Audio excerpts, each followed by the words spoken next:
Donald Trump has been going nutty mode, talking big on the timeline. As you know, yesterday he urged the evacuation of Tehran, which is an incredibly large city. I believe it's like, by some estimates, people say like there's like 12 million people. Some people say even more. In the greater metropolitan area, there's like at least 9 million people. You are not going to be able to evacuate 9 million, 15 million in the metro area. You're just not going to be able to do that. And people have been locked in. Some people have already started moving out of Tehran, and there's nowhere to really go because where are you supposed to go? They don't have gas. Israel hit the largest oil depot in Tehran already. So people are having a hard time getting gas, and people are having a hard time leaving the city to begin with. And Donald Trump is over here making threats like he's going to assassinate every single person. Like they're just going to drop a nuke on Tehran or something. It's so insane. Like Americans, we do not understand this feeling. We will never understand this feeling because there is no force as powerful. Like there's no force on the planet that can threaten us in the same exact way. Not even China, at least right now, cannot threaten us in the exact same way where they've like designed the entire rules of warfare and international rules and law and order to suit their purpose and can strike and do genocidal things with impunity. Like there's no comparison, which is why we can't comprehend what it's like to have like normal people have no say in what happens in their own lives. Something that Donald Trump might be saying simply because he thinks it gives him an upper hand in this negotiations process is ultimately so consequential for millions of people. It's terrifying. I hope you guys can maybe close your eyes for a brief moment and recognize the humanity of the Iranian people and recognize how devastating this kind of statement is without simply talking about how big, bold, and brave and beautiful our big, beautiful president is. Because like a lot of Americans are so callous in their indifference to dignity, to the dignity of human life when it's overseas, when it's supposedly a civilian population of a foreign adversary. All Iran had to do was not build nukes, though. Not justifying this, but their government isn't innocent either. You're a idiot. First of all, Iran hasn't built nukes. They should have built nukes. They literally should have built nukes because if Iran had built nukes, Donald Trump couldn't say, Tehran, clear out. So ironically, it is actually the government's incompetence, I would say, that has caused them to try and play ball with America and play ball with the Western world over and over again as the Western world has slapped them around. Can Donald Trump tweet out, Moscow, clear out? No, obviously not. And Russia has done a metric ton of damage to Ukraine. So why can't Donald Trump say, hey, Kremlin, clear out? Why can't they say, hey, DPRK, clear out? Pyongyang, clear out. Why can't they say that? Oh, that's right, because they have nukes. Okay, that's it. You gotta have nukes. If you want to have sovereignty outside of the sphere of NATO influence, outside the sphere, the protective banner of the West. And by the way, ironically, when you are in the NATO protective banner, you don't have any sovereignty. Look at Turkey. You got nothing. So yeah, it actually is an issue for Iran that they don't have nukes. They should have. If they did, the region would be more stable. Yeah, they have no nukes. They've been 3 years away for 35 years because they're not building them. Anyone who's buying this narrative is either politically illiterate or one of the new age conservative Zoomers too young to know the history. I know. Iran has been 3 seconds to midnight on the nuke stuff for the past 35 years, chatters. If they wanted to make them, they could have. You think that the Democratic People's Republic of Korea were able to literally withstand a famine in the process, like one of the most devastating famines of all time, and then at the same time develop a nuclear program and engage in the enrichment of uranium before Iran could? Do you know how connected Iran is to the rest of the world as opposed to the DPRK? Do you know how, Iran has colleges, academics, people that actually, regardless of the government being treated as a foreign adversary, people, free travel all around the world, espionage capabilities. If Iran wanted to make nukes, they would have made them by now. Honestly, they probably should have made them by now. I think a lot of people are maybe too young or too oblivious to the reality of how this nuclear proliferation conversation has gone on. I joke, there's the HasanAbi doctrine, but it's a joke, but it's also real, okay? What do I always say? For nation building, the HasanAbi doctrine for nation building, we joke, we present it as a meme, but it's real. Rule number 1, get nukes. Rule number 2, never give up the nukes. Rule number 3, if Western powers claim you have nukes, drop everything and get nukes immediately. Because once they say you have nukes, even if you don't have them, if you don't ever get them, that means they're just going to destroy you. Ukraine is a great example of a country that gave up its nukes. Look at what's going on with Ukraine. Libya is a country that cast aside any sort of like ambition for nuclear proliferation, and America still claimed that they had nukes, and they didn't. And look at Libya now. Iraq, WMDs. Oh, they have yellow cake, enriched uranium, WMDs. We have to go in and we have to check it out. Iraq didn't have nukes. I say this as someone who was an advocate for denuclearization universally. I mean, nuclear power as an energy grid is fine. You guys have bullied me too much, and that's okay. I'm on board with nuclear power plants. But as far as like nuclear weapons goes, I'm anti-nuke, okay? I think no one should have nukes. But as long as nuclear proliferation continues and the West basically bullies every country that doesn't have nukes without any sort of scrutiny, without any sort of pushback whatsoever, you need nukes. All right, let's get to the State Department press briefing real quick. Secretary of State Marco Rubio has also stated that fact as he has traveled the world working to implement President Trump's vision of peace and security. That statement has also been uttered from this podium many times. The fact that Iran cannot have a nuclear weapon is clear. As the White House reminds us, since taking office, President Trump has clearly stated no fewer than a dozen times that Iran cannot be allowed to have a nuclear weapon, for anyone who's unclear on that fact.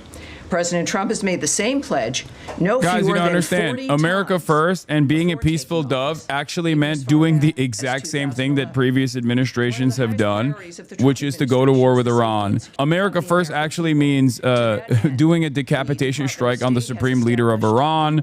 America first actually means like violating any sort of isolationist principle that we might have actually run a campaign on. I want to recognize the State Department and other U.S. government teams around the world working under threat on behalf of the American people, particularly those in Israel and Ukraine, who spent another night sheltering in bunkers as they came under attack.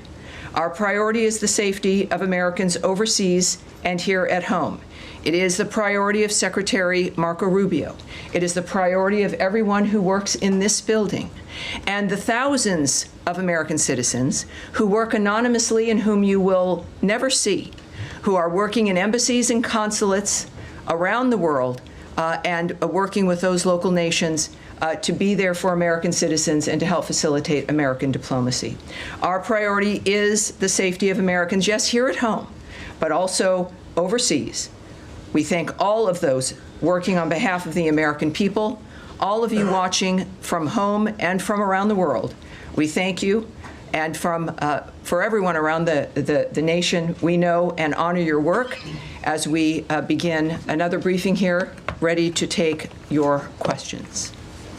All right. Yes, sir. Here we go. By the way, notice how the State Department press briefings are damn near identical in their response to the previous State Department, regardless of how different things are. It's going to help Americans potentially leave the region. My goats are there. Or Goat. Depending on the countries that they're in. And, I guess Prem not there? I don't see him. Right. Well, I guess they revoked Zeteo's press credentials. This is live, yeah. Not for a month or 6 months, but durable ends to this nature of forever wars. And that has been his posture, and that's his posture now. Okay, I have an easier follow-up. Yes, ma'am. How many people... I'll take a hard one, too. I'd say. How many people so far have contacted U.S. missions in Israel or elsewhere, American citizens? I'm losing my mind. Stop asking about American citizens being allowed to leave Israel. Oh, my God. That is... Sure, it's relevant, but it's the least relevant part of this. Please ask about what the administration is planning to do. Please prod some questions. Why are tankers moving into the region? Why are there bombers in the region? Does Donald Trump need congressional authorization? We know the answer, but at least it's important to have it on the record. I know that our commitment is to the safety and security of Americans around the world. All right? Yes, sir. Yes, sir. Go ahead. Tammy, would the U.S. government like to see a regime change in Iran? First of all, I'm certainly not going to remotely address that. It would require me to speculate or speak on behalf of the president, which I will not do. What we've seen, though, is clear, is months and repeated statements that all he wants is a peaceful world, his activity and the nature of the action. Yes, the answer is yes. The answer is yes. Everybody knows this. Israel wants regime change. America wants regime change. They want it. The point is, will they try to get it by doing a decapitation strike? Who will they actually try to put in the position of power? Will a decapitation strike be successful? Okay. Trump's desire to handle the escalating conflict in the Middle East diplomatically is waning. Officials familiar with the ongoing discussions tell CNN Trump is growing increasingly warm to using U.S. military assets to strike Iranian nuclear facilities. This is basically the same holding position, the holding pattern that we've been in. As I said yesterday, and I will keep repeating over and over again, the situation is basically identical to Iraq. Okay, it is identical to Iraq. We are at the precipice of a fake reason, fake justification, WMDs, fake pretext to go and wage war in an even larger country with an even more powerful military in mountainous territory that is basically designed geographically to be like a natural castle that will be incredibly costly in terms of human life and human casualties in Iran, first and foremost, and then also for American troops as well. This is Iraq War 2.0 coming from the guys who claimed that they were anti-neocon, coming from the administration that successfully ran and won, positioning themselves as antagonistic to the Iraq war. But this time it's different. That's where we're at. Now, I don't know if they will continue along with this ambition or if they're just simply doing like the Trump madman doctrine, which has happened in the past as well with like Qasem Soleimani's assassination, for example. Trump does something absolutely insane that under normal conditions would be considered a severe violation of another country's sovereignty. But then there is not much response from said country, this time Iran again. And then they get back to the bargaining table or whatever. And the only reason why this has worked so far is because of the unimaginable power that America has in the region, unimaginable power it has in terms of like doing damage to the civilian population, and the lack of appetite from countries like Iran to kill their whole population, like throw their population in the field of fire under American munitions. Iran's restraint is the only thing that has stopped World War III from unfolding. And it's not because of the brilliant calculations of Donald Trump. It's almost identical to like the way that Kissinger operated, bullying all of these other smaller countries and just like brutalizing them over and over again, pummeling them, doing a ton of war crimes in Asia, knowing full well that there was no retaliation that America would ever meet. The only major difference between what's unfolding right now and 2003, however, is that there is one, no 9/11 component. Two, we're living in the post-anti-Iraq war meta, where Americans like recognize the war on terror as being overwhelmingly a failure, right? And on top of that, I would say that we have tremendous economic instability, which I think plays a role in Americans not feeling as patriotic, or the Western world in general, not feeling as patriotic about their countries. Like, not feeling as though they are willing to go and serve in the military to like defend Western nations or whatever. It's like most people, if you ask like Gen Z, they're like, oh, would you serve in the American military? Or would you serve in the British military? And they're like,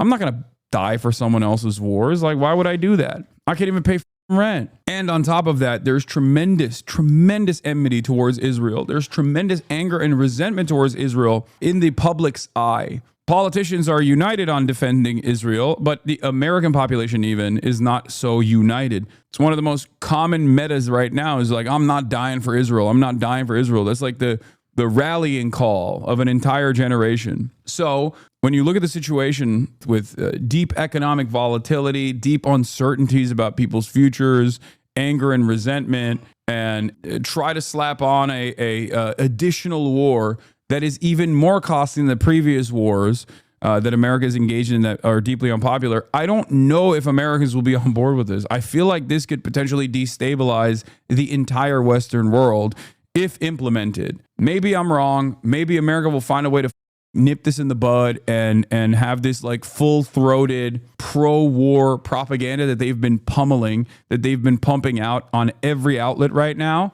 They've been doing that. They've been doing that nonstop. If you notice, like CNN and New York Times is damn near identical with the way that you hear commentary from Fox News on this stuff. There are very few outspoken anti-war people out there. You got some crazies on the right. Some of the most like crazy MAGA people are coming out against it. But then also you got like the AOCs and the Thomas Massey and the Republican Party and the Bernie Sanderses of the Democrats that are coming out against it. But overall, Democrats and Republicans, especially at the highest levels of the party, are fully on board with escalating this conflict and moving in to Iran. But yeah, let's get back to it. President Trump urges evacuation of Tehran as the Iran-Israel conflict We're going to deepens. begin with Israel stepping up its bombing of Iran and a blunt new warning from President Trump, all while Iran continues to just fire back. Iranian missiles hit an Israeli city this morning after Israel's warplanes attacked targets in Iran's capital, including its state-run broadcaster. More Iranians are fleeing their homes. Take a look at these pictures of the cars just leaving in droves. Trump is urging them to go with an online post saying everyone should immediately evacuate. Ken Leakenstein with new reporting coming out fresh off the presses. Trump has secretly greenlit regime change in Iran. Worst kept secret of all time, by the way. Israel wants regime change. The U.S. is fine with that, sources say. Donald Trump is lying almost about everything regarding Israel and Iran. Trump knew what Israel was going to attack Iran, knew the basic outlines of the strategy, and implicitly gave the U.S. okay. Trump also quietly and enthusiastically embraces Israel's unstated goal of regime change. Two high-level U.S. officials involved in the internal discussions tell me. Trump hasn't officially approved anything, hasn't committed anything to paper, and hasn't signed off on any specific act. But in the dance of phone calls and back channel messages and things said and not said, the two countries found agreement. Trump has given Israel the green light by not saying no. They're calling it the yellow card or the yellow light. They're saying it's not a green light, it's not a red light, it's a yellow light, which means basically functionally whatever Israel wants to do, you can do. We're not going to say no. This is the world of statecraft at the highest level where leaders say one thing and do another. This is not only for deniability's sake or to intentionally mislead. This is not only for deniability's sake or to intentionally mislead the public. It's just the way of the world that includes a set of rules and workarounds that allow leaders to never be frank. There are massive risks involved in Israel's campaign and in America's implicit support, but in the ways of national security, we just don't get to discuss them. It all started during the Biden administration. The two knowledgeable insiders tell me when Israel first pitched America on the campaign playing out now, fearing escalation and things spinning out of control, fearing the United States getting dragged in, fearing Iranian civilian deaths, Biden vetoed Israel's plan that is under the table and off the record in the shadow world of deniable diplomacy. Washington's lack of assent meant that direct action to operate outside the context of Hamas were off the table. Instead, Israel in 2024 carried out a spate of assassinations of extremely high-level adversaries. First, Israel killed Hamas leader Ismail Haniyeh in Tehran. Then they bombed an Iranian embassy building in Damascus, killing high-ranking Iranian generals. For the record, all of these things that happened under the watchful gaze of the Biden administration was directly a violation of numerous red lines, and it was reliant on a hopeful Iranian restraint that actually did exist, restraint paired up with Iranian naivete, I would say. And the Biden veto wasn't necessarily a veto in terms of like, oh, too many civilians are going to die, as Ken is reporting here from these official sources, anonymous sources, but it's more so now is not the right time. Now that actually the axis of resistance have been entirely gutted and there is very few striking capabilities that can come from all of the fronts, with the exception of Yemen, basically. Now that Syria is toppled and Hezbollah is decapitated and even like all of the IRGC troop positions in Iraq have been compromised, it is much more difficult for Iran to create an air of deterrence and restraint around Israel. Now is a better opportunity for Israel to strike Iran, which is why they're doing it, right now, as opposed to under the Biden administration. Nobody expected these operations to be as successful as they were, which emboldened Israel. On April 1st, 2024, Iran attacked Israel in a massive and unprecedented missile and drone strike. Quietly, the U.S. military helped defend its number one ally. The Arab states looked the other way. The Iranian attack was largely thwarted, which sources tell me came as a surprise to the U.S. government and further emboldened Israel.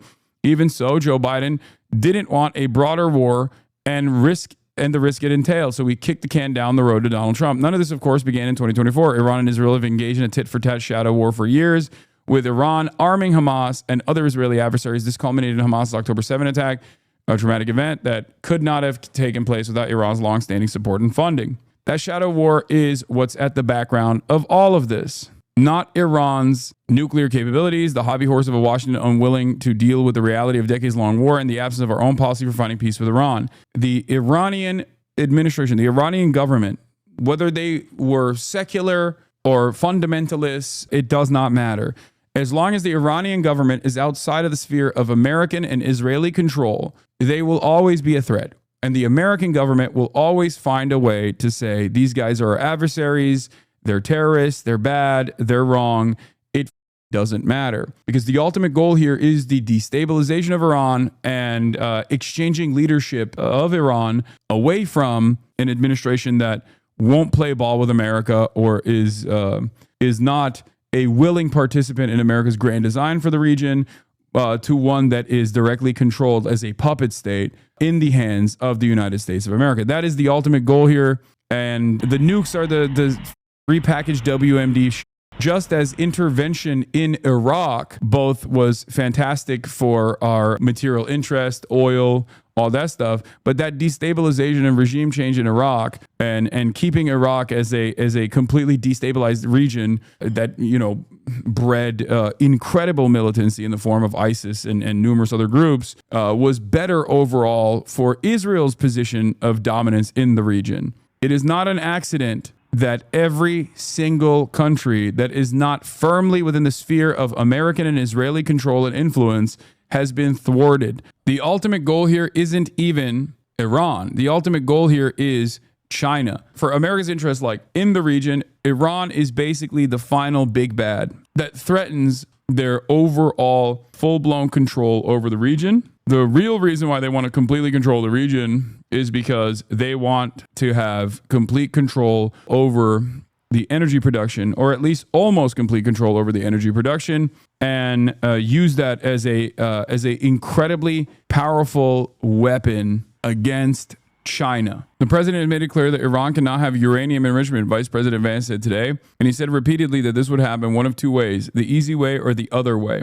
This is about the Strait of Hormuz, right? They could theoretically block it for countries like China. Yes, the Strait of Hormuz, where the overwhelming majority of oil tankers pass through. It is where the economic engine of the planet, the fuel supply of the entire planet basically goes through. And it's not just the Strait of Hormuz. It also is just like oil production in general. If you destabilize Iran, or put a puppet leadership in charge of Iran and turn Iran into like Egypt, for example, a servile state, then all of a sudden, a ginormous country that is aligned with China goes away. It's no longer a threat. You have complete control over the region. You have complete control over all of the oil that comes out of the region, and you can just shut it off. You can shut it off from going to China. In reality, while the negotiations commenced in secret chambers involving just a handful of principal officials, Trump and his closest advisors talked about Israel's longstanding plan. A hint of these discussions appeared this past weekend when Trump told the Wall Street Journal that his team had foreknowledge of Israel's plans. The lesson Israel took from 2024 is that Iran might be able to bloody its nose, but not destroy it or the region.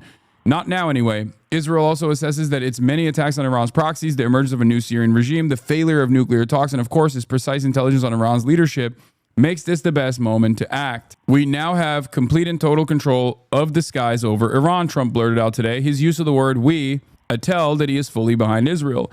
It will take a while for the military and the bureaucracy and, of course, Congress to catch up. The news media will be filled with stories about the contradictions of this and that, about how close Iran was or wasn't acquiring a nuclear weapon, about World War III, and how toppling the Iranian regime is just the next Iraq or Libya, right up until it happens, whatever it will be. Everyone should evacuate Tehran, Trump said on Monday. President Trump has been unusually tight-lipped about Israel's military campaign. Asked Monday about the possibility of regime change, the normally loquacious Trump said simply, I want to see no nuclear weapon in Iran, and we're well on our way to making sure that happens. Pressed further at the G7 before the president walked out about what he knew, he answered totally out of character that he didn't want to talk about that. Israel has not yet officially said that its goal is regime change. I mean, they have. It's that's part of the game as well. But with much of Iran's military leadership eliminated in a lightning-fast series of strikes Friday, Israel's objectives clearly extend beyond just halting their nuclear program. According to the IDF, as of yesterday, Israel struck more than 865 targets, really aim points at targets, not targets themselves. The IDF says 20-plus senior military commanders have been eliminated. Israel's also attacking Iranian missile launchers, and it says it has already eliminated 120, a third of Iran's force. Aware of Israel's desire to mount a stronger attack, Trump publicly said he wanted 60 days to negotiate with Iran. I had 60 days and they had 60 days. And on the 61st day, I said, we don't have a deal. This is a funny headline. We can take Trump's word for his word, U.S. State Department says. Back at the U.S. State Department briefing, spokesperson Tammy Bruce is asked about Trump's comments that he wants a real end to the Iran-Israel conflict. We can take Trump's word for his word, Bruce says, but I'm not going to speculate in a larger sense on what that would mean. That is up to the president. He's the singular guiding hand about what will be occurring from this point forward. I'm telling you, I think this has been the plan for a lot longer. Either it's the Trump madman theory, which is how much appetite Iran has for retaliation and how much punishment Iran will dish out to American assets in the region, to Israel in general. And that calculation is what causes America to either go in full blown or to, I guess, simply use this as a threat against Iran and the Iranian population to, I don't know, ultimately get them to a further weakened position where they can be easily thwarted.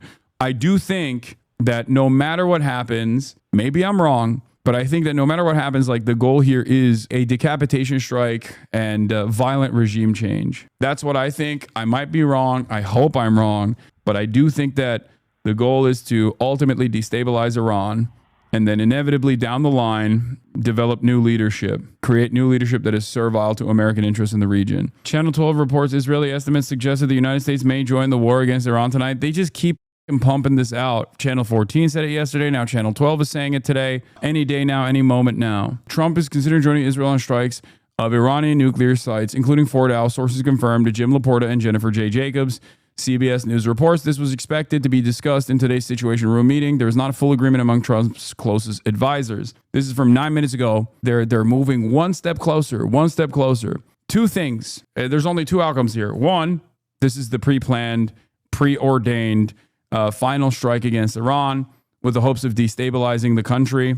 Or Trump is doing this thing where he's like, oh, I'm going to be violent. Just you wait. Now you have to, I guess, listen to what I have to say. You have to come back if you're like the Brett McGurk strategy of they diminish Iran's capabilities without taking severe penalties because they know Iran is far too restrained, and then they bring Iran back to the table to concede on a bunch of stuff that Iran previously would not concede to, like a maximalist position. If something happens to America as a result of this, Trump will actually go down as the worst of all time. I mean, this is Trump's George W. Bush moment. Policymakers are free to ignore intelligence assessments, but I hope there was serious conversation between Trump and his national security team regarding any claims made by Israel to include a U.S. intelligence community assessment on those claims before any decisions were made. I raised earlier the point of having the intelligence community's take on Israeli claims was crucial. This means that, in effect, that Trump has chosen to believe the Israeli conclusions over those of his own intelligence community. Israel shared intelligence they claimed showed that Iran was working towards a bomb. U.S. intelligence agencies didn't see it that way. Oh, that's the other side of the story, by the way. What you're hearing on mainstream news is entirely different than what is actually unfolding behind the scenes. The American intelligence community's assessment is that Iran is not 3 seconds to midnight on a nuclear weapon. Even Tulsi Gabbard, she confirmed it. And of course, Vance's statement was a wishy-washy way of trying to fix it. Look, I'm seeing this from the inside, and I'm admittedly biased towards our president and my friend. God, I hate him. He's such a pussy. I hate JD Vance so much. Oh my God. Oh my God. I think the thing that really pisses me off is this incredibly millennial way of posting when you're the goddamn vice president. My friend, but there's a lot of crazy stuff on social media, so I wanted to address some things directly on the Iran issue. First, POTUS has been amazingly consistent over the 10 years that Iran cannot have a nuclear weapon.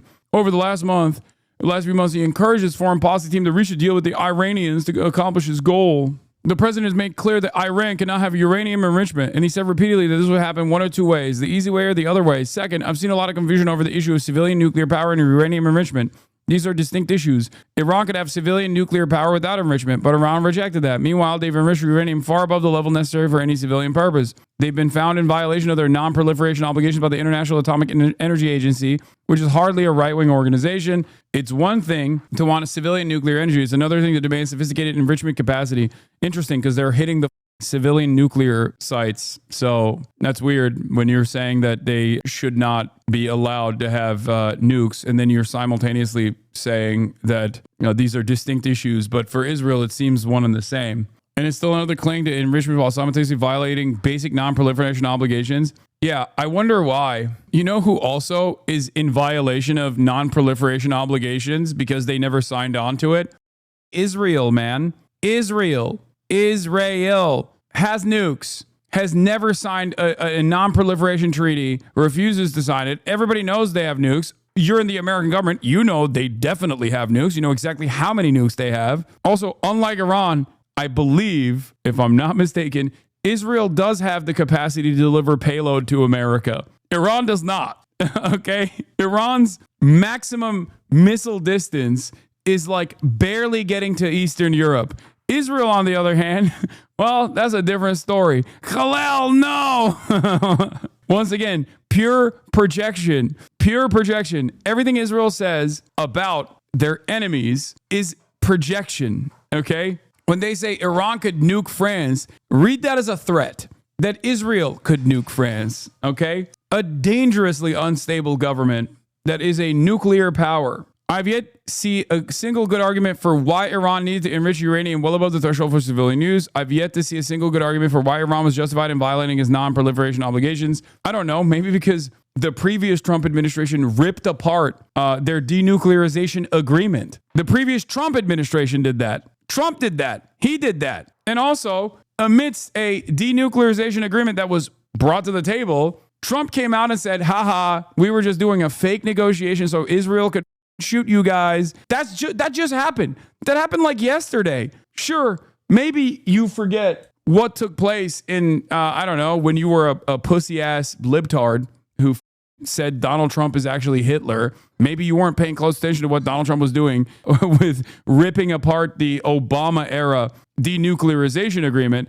But don't act like you weren't in the room 3 days ago. That didn't happen that long ago. A week ago, there was a denuclearization negotiation taking place. There were maximalist positions that America was abiding by, but as is the art of the deal, you're supposed to make concessions, right? Meanwhile, the president has shown remarkable restraint in keeping our military focused on protecting our troops and protecting our citizens. He may decide he needs to take further action to end Iranian enrichment. That decision ultimately belongs to the president. He's so weepy. He's so weepy in the way he talks. I hate him. It's just like homo-fascism was going to come from the Democrats as opposed to the homophobic fascism from the Republicans. But J.D. Vance is carrying the torch of homo-fascism on the Republican right single-handedly. Weepy, condescending, like, oh, you guys are really doing it again, huh? I hate it. But I believe the president has earned some trust on this issue. Have you said thank you once? And having seen this up close and personal, I can assure you that he is only interested in using American military to accomplish the American people's goals. By the way, he responded to Tulsi Gabbard. Are you saying that Tulsi and 18 U.S. intelligence agencies backing the opposite findings less than 8 weeks ago are wrong or lying? No, I'm not saying that. First off, Tulsi's testimony was in March, and a lot has changed since then. Second, if you look at what she said then, her point about uranium enrichment is consistent with what I wrote above. To which Felix replied with, you are probably the least convincing, least trustworthy person ever in your position. I was there for Dick Cheney.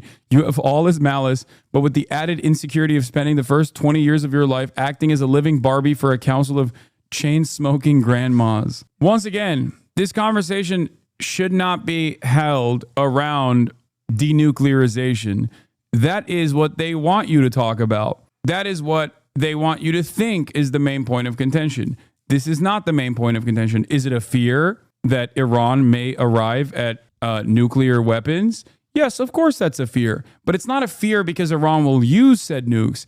It's a fear that Iran will threaten to use said nukes and develop sovereignty. That's the real fear. That would make it impossible to overthrow the Iranian administration. A sovereign state would render American ambitions of destabilizing Iran and bringing it under the banner of American influence, impossible. Because then you never know you never know how unstable it might be if they have nukes after all. Why would Iran want to enrich uranium? Asked the vice president of the nuclear superpower currently demanding Iran surrenders unconditionally to the rogue nuclear power currently bombarding it 7 years after it scuttled its treaty. It solved the issue through negotiations. Iran must arrive at the tech tree at nuclear weapons if Iran wants to be a sovereign state.